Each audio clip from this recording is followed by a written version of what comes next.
Shalom. First and foremost, I'd like to give all praises and glory and honor to Yahweh Bashem, Yahweh Shai, Bahashem, Wakar Kadash, and the Heavenly Father. True name is Yahweh, and His only begotten Son, Bahashem, in the name of Hamashiach, Yahweh Shai. Those are the true names in the ancient Paleo Hebrew, the Lashon Kadash tongue. I say Barak to the elders and apostles, Wa'akim, Wa'akwa, and I say Shalom. And this is a sit-down lesson of this recent news article of the New York Stock Exchange earlier today, January 23rd, 2026.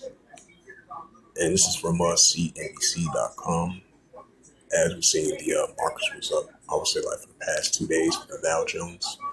Now, as of today, we see the S&P 500 was down today, right along with the Dow Jones Industrial Average. I believe that was down like 283 points last time I checked.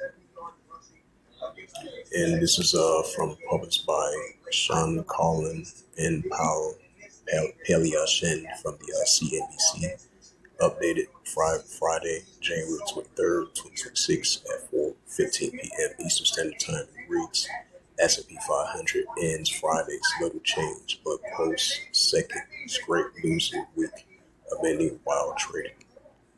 It says traders work on the floor of the New York Stock Exchange during a morning trading on January 21st, 2026, New York City. It says the U.S. equities were mixed on Friday as the NASDAQ composite was poised to extend its latest gains amid easing geopolitical fears, while the S&P 500 and Dow Jones Industrial Average was underperformed.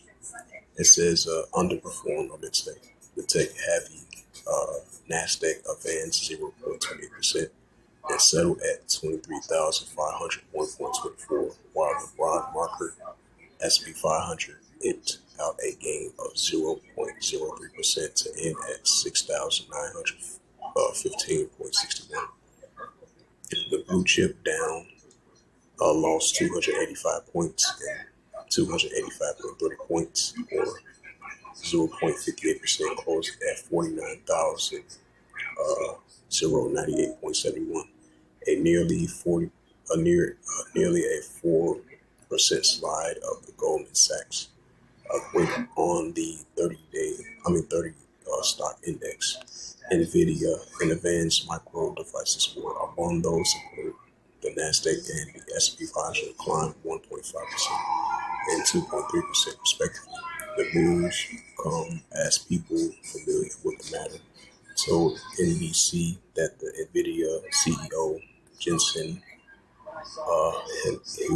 Huang is planning to visit China in the coming days. Other tech names like Microsoft saw a boost as well.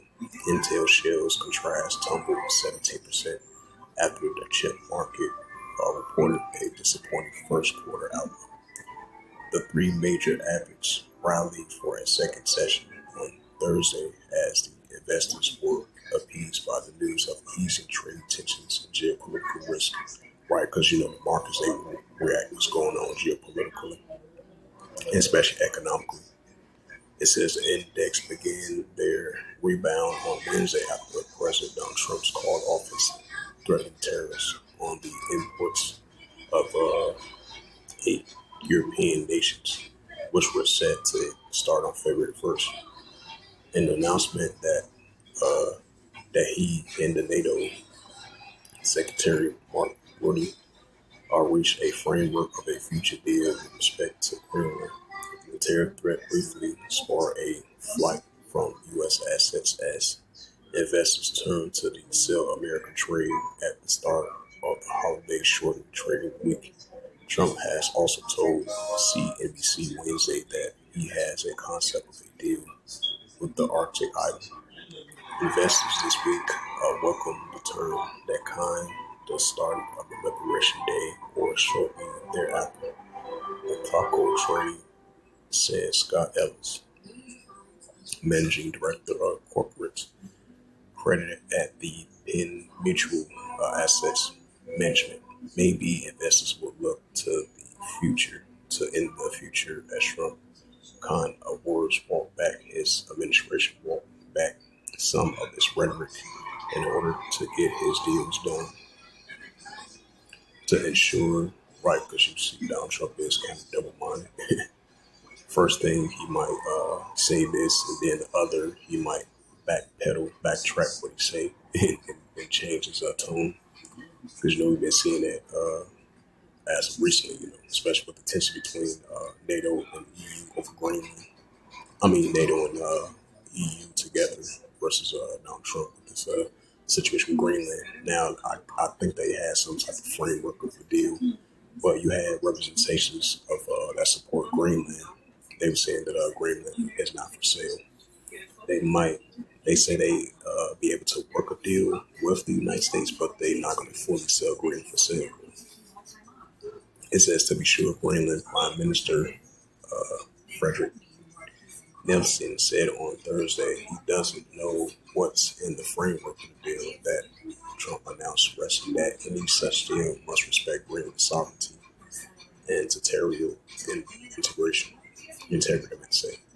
While the combined gains of Wednesday and Thursday has erased the Dow's losses from earlier in the week, right? Because they bounced back for those two straight days after the framework of that deal, as Trump changed his tone after that rhetoric he had.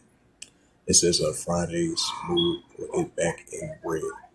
The 30 stock fell 0.5%. On the week, the S&P 500 lost about 0.4%, while the Nasdaq slipped less than 1.1%. It says in the period, both post back-to-back losing weeks. It's the book of Jeremiah. So even if modern day Babylon Great trying to bounce back, even though we've been seeing that back and forth,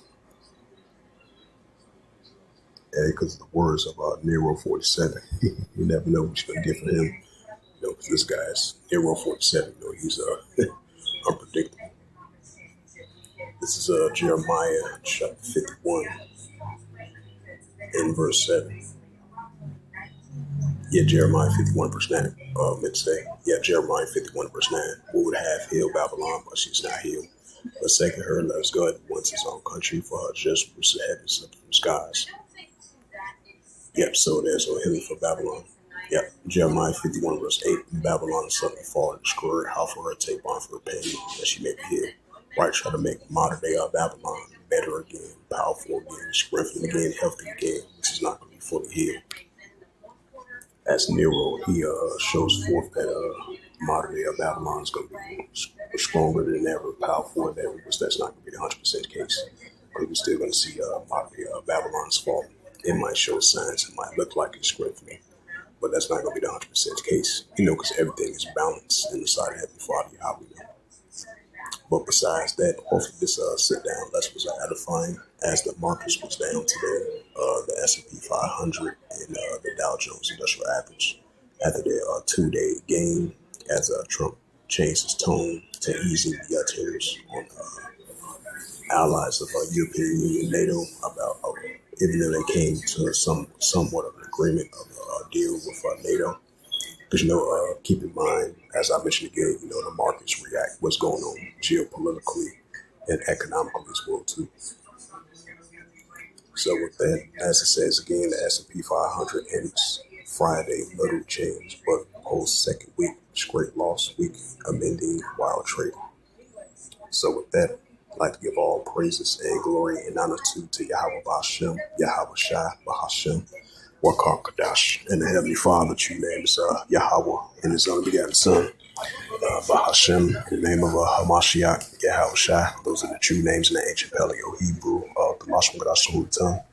And I say Barakatham to the elders and apostles, Wa'akim, Wa'akbaf. Until next time, I would say Shalom.